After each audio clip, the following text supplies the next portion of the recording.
Hi everyone, and welcome to today's Memory Techniques workshop. My name is Cynthia. Happy to see you in the audience today. Let me just turn on my camera. Good morning from Chicago.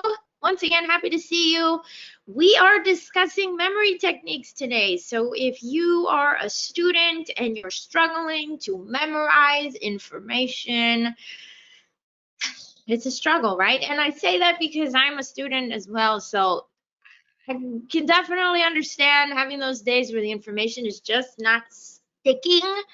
Um, but that's actually my favorite subject. We do offer a lot of workshops here at Iris Reading, but my favorite has to be this memory techniques workshop, partially because I am in school right now, going after a PhD in educational psychology. So how we think, how we learn, and how we learn best actually is very important to me.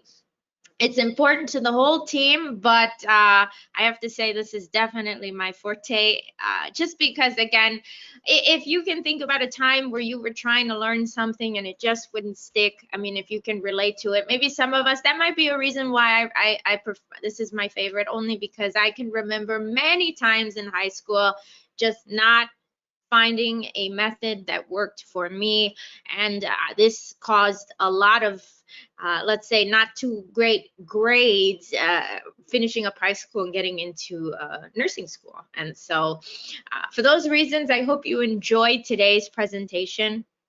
We are going to discuss one memory technique that can help you when trying to memorize things in order.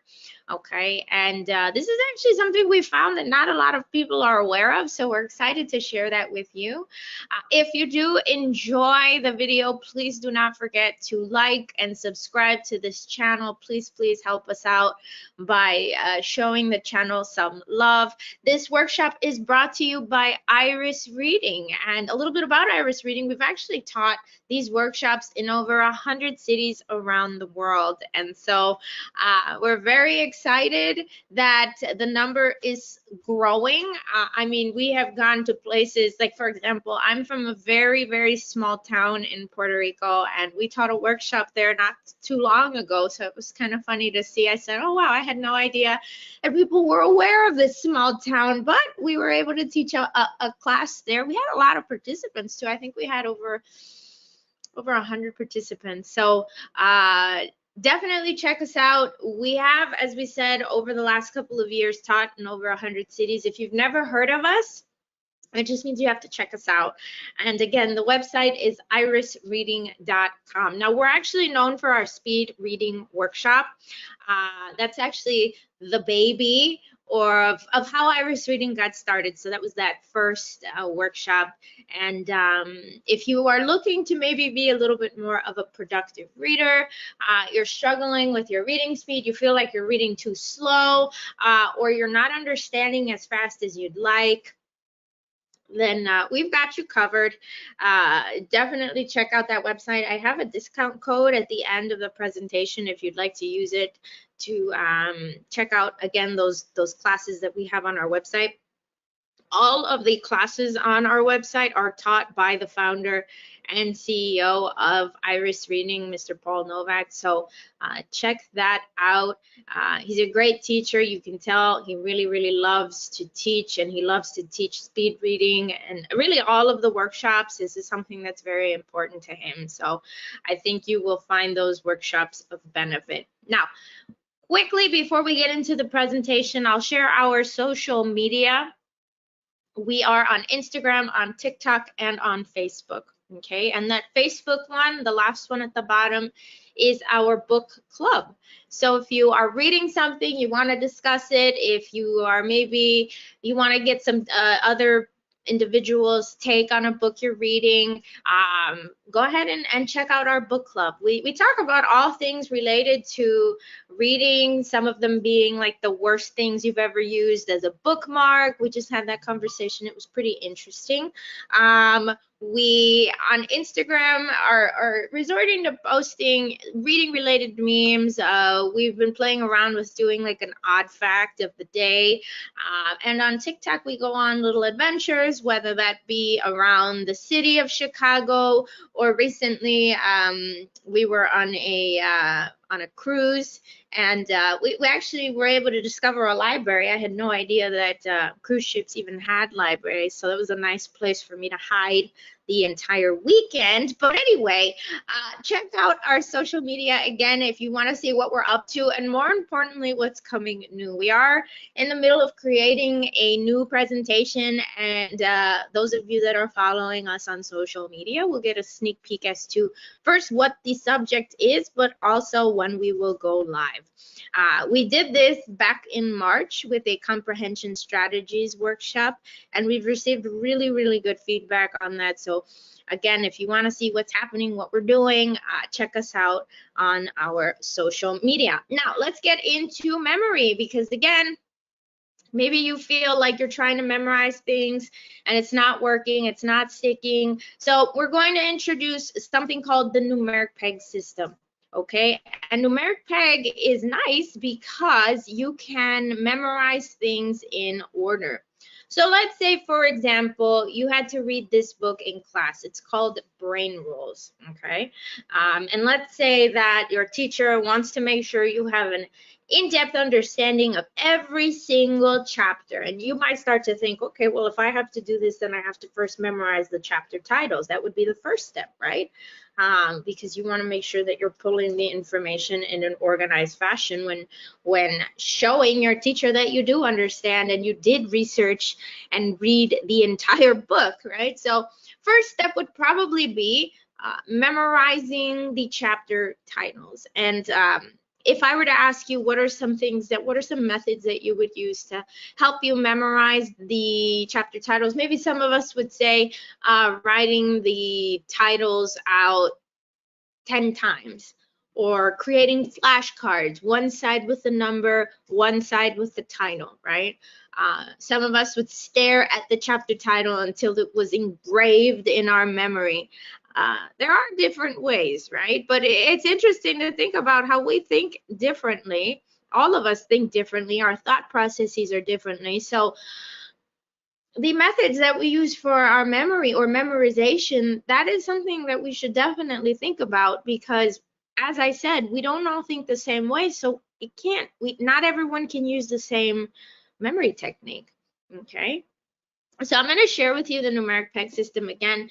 First thing we need to do with numeric peg is assign an object to the number it will now represent. Okay, so let's go with number one. Number one, we are going to assign a pencil to replace this number one. So visuals are very important. They're actually something that are easier to remember than words themselves. I mean, think about when you think. Do you think in images, or do you think in full words? Do you see words flash in your head? Probably not, right? Most of us will see images. So let us assign a pencil for number one. Okay, so this pencil, if you have to close your eyes and tell yourself, okay, the pencil is number one. Very good. We're going to move on to number two. Number two is a swan. Okay, number two is a swan. So you see the curve in the neck of the swan. Let me just get my laser here. You see the curve in the neck of the swan and the curve in the neck of the two. So if you close your eyes, you see a swan. That is the number two. Number three is the sideways McDonald's sign. So you got to take a little bit of a step back to see the number three, but we see it, right? It's like an exaggerated three. So that, again, if you have to close your eyes, see the sideways McDonald's sign. That is our number three. It's a little weird. We would maybe not be sure as to why there would be a sideways McDonald's sign on the street. I mean, was it windy, or what happened? That's a little strange. Number four is an upside down chair. Most of us probably write our fours like this. I mean, some people may write them like this, but you can see a number four in this chair, right? So this upside down chair is a number four. Again, if you have to close your eyes and see an upside down number 4, upside down chair. And number 5 is the pirate's hook. So we've got the rounded portion of the hook here and the rounded portion of the belly of the 5. Okay, so this pirate's hook is our number 5. Now, let's see if we are able to remember these, okay? So I will give you a number. If you want to just say it out loud, if you want to drop it in the chat, you're more than welcome to participate. If you'd like, go ahead and drop it in that chat, or if not, just say it out to the wind. That's good too. So let's start out with number 1. If you can remember what the number 1 is, feel free to blurt out what object is representing that number 1, and that is the pencil, right? Very good. And what I'll usually do is I'll just write the number out here so that, you know, maybe that'll just be a little bit of a clue to help you remember, okay, or help you pull that information from your brain. All right, let's go with number 2. What object was assigned to the number 2? That was the swan, right? Very good. Number 3, we've got our number 3 here. What does that look like? It looks like that sideways McDonald's sign, right? Number 4. Number 4, what was number 4? It was an upside down chair, wasn't it? And number 5, here is our number 5. Number 5 is that pirate's hook, right? Very good. So if you were able to remember all 5 of the objects, go ahead and like our video. We would appreciate that, or let us know in the comments as well. That's a good way to see if you were able to remember everything, no problem. But we have to keep going because we have 12 items on the list, okay? So number 6, we're going to say number 6 looks like a cherry. Okay, number 6 looks like a cherry. So we've got the rounded part of the cherry here, like the rounded part of the 6, and the hook coming over the cherry is like this hook coming over the 6. Okay, so that is our cherry. Number 7 is the lightning bolt. We have a few 7s in this lightning bolt. We have one here, one here, one here, one here. Okay, so that is our number 7. Number 8 is the very scary racetrack. Okay, very, very scary, we say, because of this intersection in the middle. It doesn't overlap. It doesn't look like it. So I don't think I would drive on that. I don't know, maybe you would, but I would not. Okay, so that is our number 8, which is, again, the very scary racetrack. Number 9 is the balloon. Okay, so we've got the rounded part of the balloon here and the rounded part of the 9, the string coming under the balloon like the hook coming under the 9. Okay, so that is our balloon. And 10 is the spoon and the plate. So we've got the spoon right here as the number 1 and the 0 as the plate. Okay, so let's try this again. We are going to now pull from our memory. We're going to visualize these numbers and we'll see if we're able to remember, okay? So number 6, the object for number 6. Let me just write it out on the board if you're having a hard time visualizing a number 6. Number 6, what was that supposed to look like? 6 was supposed to look like a cherry. Right? Very good. What about number 7? 7 was supposed to look like a lightning bolt, right? Very good. Moving on to number 8. 8, what was the object for number 8? Might be remembering that intersection in the middle. So 8 was the racetrack, right? Some people call it the infinity racetrack or the forever racetrack, okay? Number 9, what was the object for number 9? It was the balloon, wasn't it, right? The rounded part was like the rounded part of the 9, and the string coming on the side is like the stick coming on the side of the 9.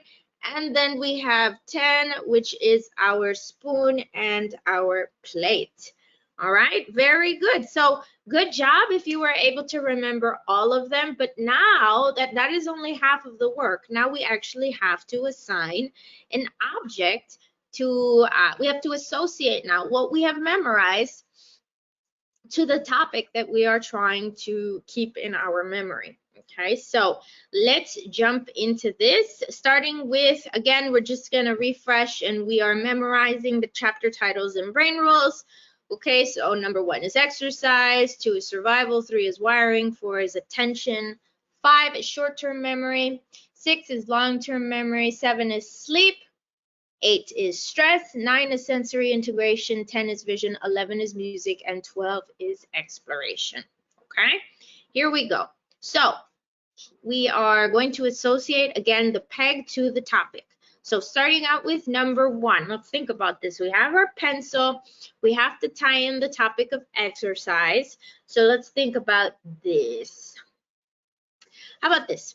Okay, so let's say that you all decide for New Year's resolution. I know it's June, but better late than never, right? So it's June and you're like, forget it. I am going to the gym. I gotta work out. I have to get healthy. So you go to the gym finally, and you walk in and you notice that everyone is working out with giant pencils, and you're like, what? This is so weird. Did the gym's changed that much since the last time I worked out? All right, so that is number 1. It's exercise. Now keep in mind, these images that we have used, the illustrations that we've used, we have purposely made them a bit odd or weird, and that is because it is easier for us to remember things that are weird versus remembering things that are ordinary. We forget ordinary so fast, so we do not want to make our illustrations ordinary. I have had suggestions in the past where it's like, oh, well, you can say that you're practicing math problems with a pencil, like you're solving math equations, and that's an exercise. And while that is true, that is a good example of an exercise using a pencil, but we need to make it weird, okay? So I don't think there's a gym in the world that exists with pencils, so we are we're gonna have to put a patent on that one, because that is strictly from our imagination. So number 1, exercising with giant pencils. Okay, and that's not normal. Number 2 is survival. Okay, number 2 is survival. We've got our swan. We've got survival. Maybe we can think about walking up to a lake or even an ocean, and we see a swan, and his home is just full of garbage. I mean, he has like all these cups and plastic and bottles and everything just floating around, and it's just not nice to see. And you notice that the swan is struggling to survive. So this one wasn't strange. We didn't make this one strange. We made it sad, because again, we want to invoke feeling as well when we are trying to remember things. Okay, so keep that in your back pocket as we use these illustrations. So for 1, we want to make them weird. We want to make them memorable, whether that be with a weird illustration or some sort of feeling. Okay, so number 2 is survival. Number 3 is the sideways McDonald's sign. It's kind of weird already, but we are going with wiring. Okay, wiring. So I don't know if this happens to you, but every time I go get a McFlurry or I want to get a McFlurry at McDonald's, the machine is always broken, and that's really annoying. So they always say that, and I had to research it, because I was like, there's no way that every single time, statistically, this is impossible. Like, the universe must not want me to get a McFlurry. So I think I tried like 3 times, 3 different days at 3 different McDonald's, and it was just not happening. But there's an article that talks about how the self-cleaning feature of those machines, it breaks down really quickly. So it's true. The machine is usually almost always broken. But another way we can go with this is maybe walking into McDonald's one day, and the nothing is on, the machines are not on, the lights aren't on, and so you walk up to the counter and you're like, hey, can I order food? What's happening here? And they say, no, sorry. nothing is working because the rats have actually chewed through the wiring. So yeah, and you're like, the rats? I eat here all the time. What are you talking about? And the rats, yeah, they chewed through all the wiring, the power. They chewed through all of the wiring for the machines. So yeah, it might put a bad taste in your mouth. We're not throwing shade at McDonald's, but you know, there's just something that came out of our memory, or out of our imagination. I'm sorry, but if I'm not mistaken, I think I read something about a McDonald's once upon a time going through something similar to this, but we'll leave it there. Number 4 is the upside down chair. Okay, and number 4 is attention. All right, so maybe in class you're sitting and you're just like the professor, the teacher, they're so boring. You just know that every time you go to that classroom, you're going to take a nap because they're super boring. And so you didn't know that they actually had these new chairs installed in class overnight. And when you start dozing off, they actually poke you. They come alive and they poke you to pay attention. And that's pretty scary, right? I wouldn't sit in those chairs ever. And number 5, we have our pirate's hook. So we have, let's see right here, we have the rounded portion of the hook. And so we're remembering that as our number 5, and short-term memory. So when I think of pirate hooks, I think of pirates, like actual pirates, right? My favorite ride is the Pirates of the Caribbean ride in the Magic Kingdom, I think, in Disney World. So I love this. But anyway, we've got our pirate hook, and we've got short-term memory. So let's think about this. What can we come up with? Maybe some short baby pirates that are also suffering from short-term memory loss. So they look like this. The poor things, they have no idea they are literally on top of the treasure, and that kind of sucks because, you know, they're looking through the telescope, and it's just not working. So yeah. All right, let's see if we can remember numbers 1 through 5. Now what we'll do, I will give you the peg and you will give me the brain roll. Okay, so number one was the pencil. And what was going on with the pencil? Who can remember what was happening with this pencil? Number 1. Okay, so when we think about pencils, we think about working out with giant pencils. That's kind of weird, isn't it? Right? So number 1, working out with giant pencils. Excellent. Number 2 was the swan. And what was happening with the swan? Oh, it was that swan that was struggling to survive. His house was full of garbage. That was survival. Right? Very good. Number 3, what was number 3? Number 3 was the sideways McDonald's sign. And we remember that pretty quickly because it was the rats chewing through the wiring, right? Number 4 was the upside down chair. Okay, the upside down chair. And so we're thinking about that very boring teacher that installed those freaky chairs in class. And so every time you start dozing off, the chairs come alive and they poke you to pay attention. So that was attention, and we'll never sit in those ever, ever.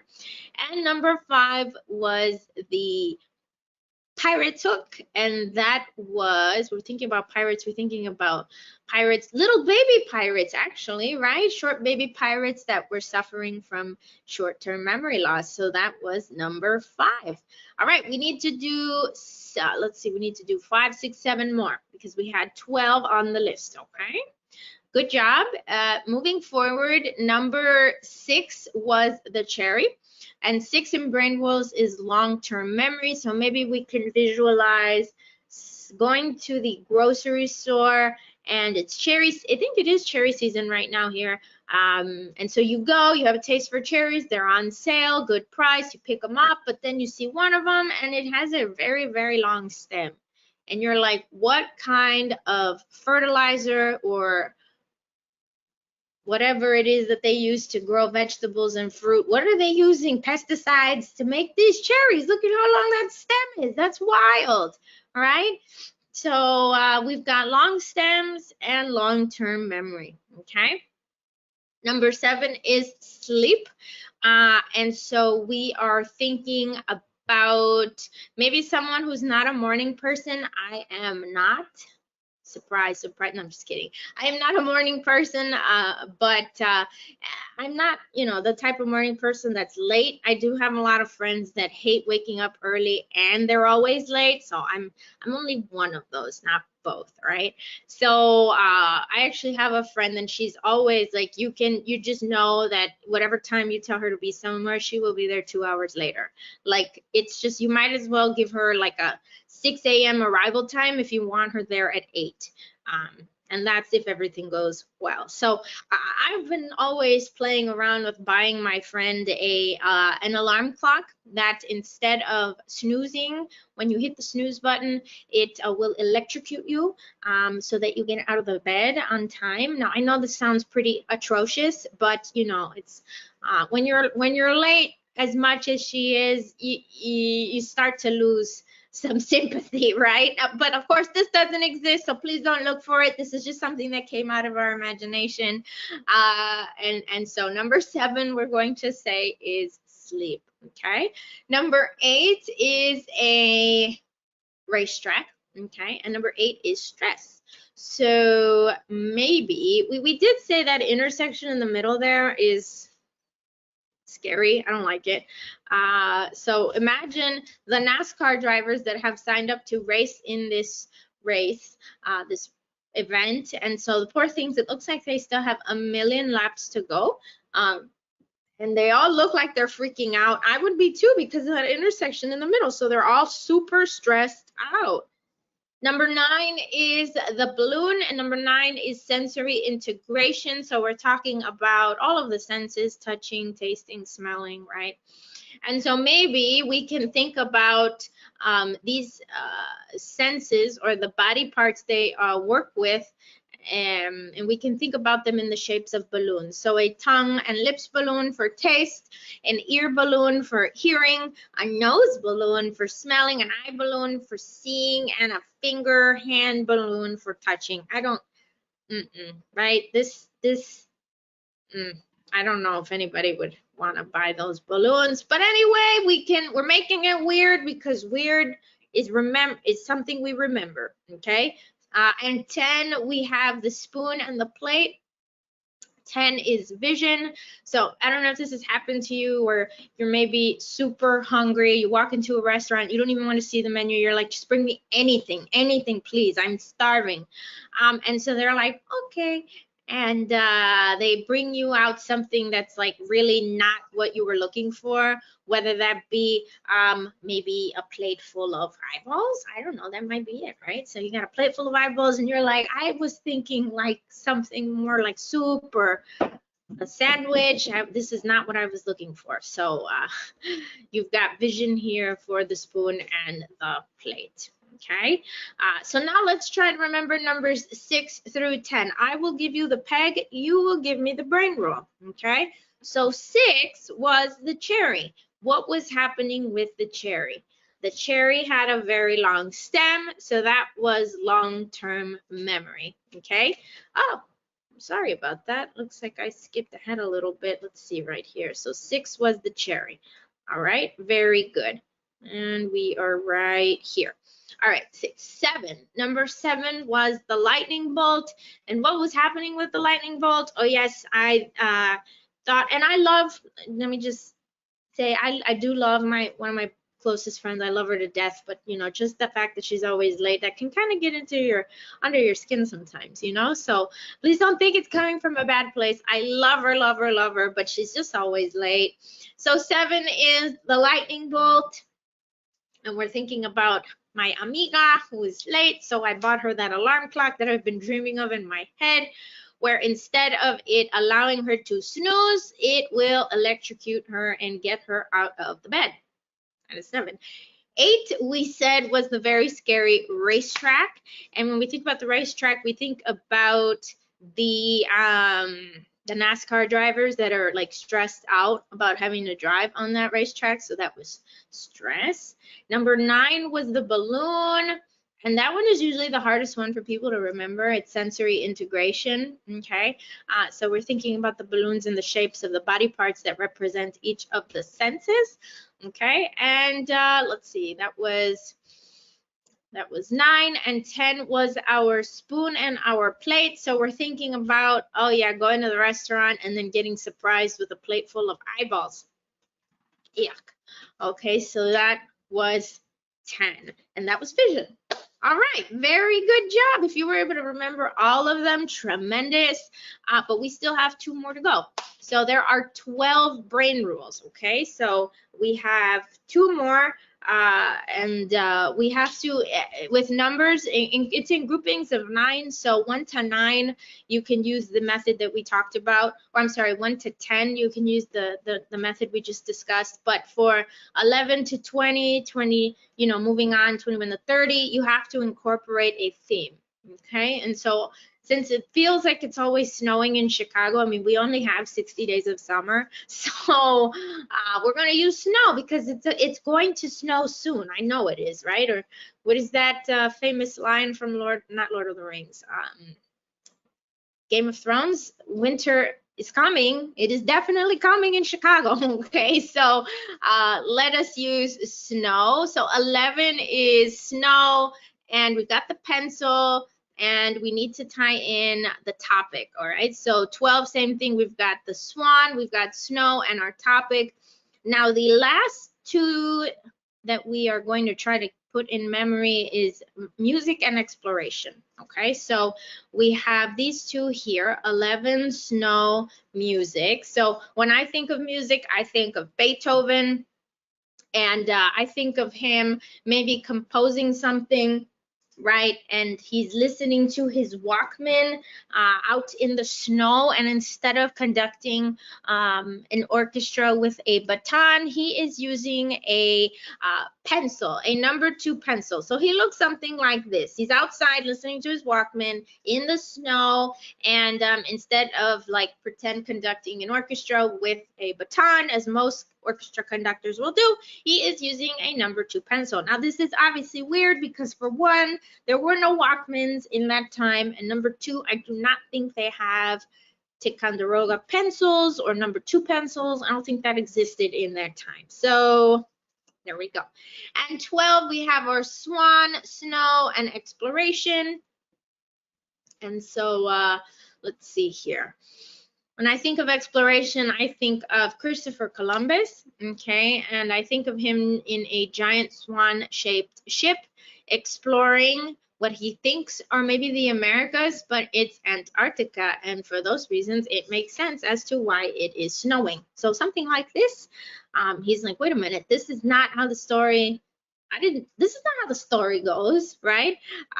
So this is 12. Again, Christopher Columbus in a giant swan-shaped ship exploring what he thought were the Americas, but the poor man ended up in Antarctica. So let us do a quick pop quiz. I'm going to throw 2 numbers your way, and I'm going to see if you are able to remember 2 of the brain rules, and I'll help you out with the peg. Okay, so if you can tell me what the brain rule is for number 3, go ahead and drop it in the chat at this time. So number 3, we are visualizing a number 3. Number 3 is the McDonald's sign. So when we're thinking about McDonald's, we are thinking about the rats that chewed through the wiring. So that was wiring, right? Very good. Let's do one more. Let's think about number 4. What was the brain rule for number 4? So number 4, we're thinking about what a number 4 looks like. That looks like an upside down chair. We're thinking about sitting in the chair. We're thinking about the teacher, the boring teacher who catches us because we are not paying attention. By using that chair, the hands come up and they poke you. And we already said nobody would sit in that chair, right? But that is numeric peg. So I hope you find it helpful. You can recycle the pegs, meaning that 1 can always be the pencil, 2 can always be the swan, okay? And then you have to create a visual rule or theme. So 11 to 20 will be one theme, 21 to 30 another theme, and you just keep on going, all right? So this is a great method to use, again, when needing to memorize things in order. If you have any questions, please drop them in the chat. Leave us a comment. Please like the video. Please subscribe to our channel. Don't forget about checking out our social media. It's also a great way to get a hold of us as well. This is my email, cynthia@irisreading.com. So if you want to reach out, you want the slides for today's presentation, you can do so. I did mention a discount code, so if you want to take an advanced version of today's class, you can use the code BOOKLOVERS for 30% off. And again, all of our courses are on irisreading.com, so please check that out. Thank you all once again for coming, and I hope to see you in another workshop. See ya. Bye.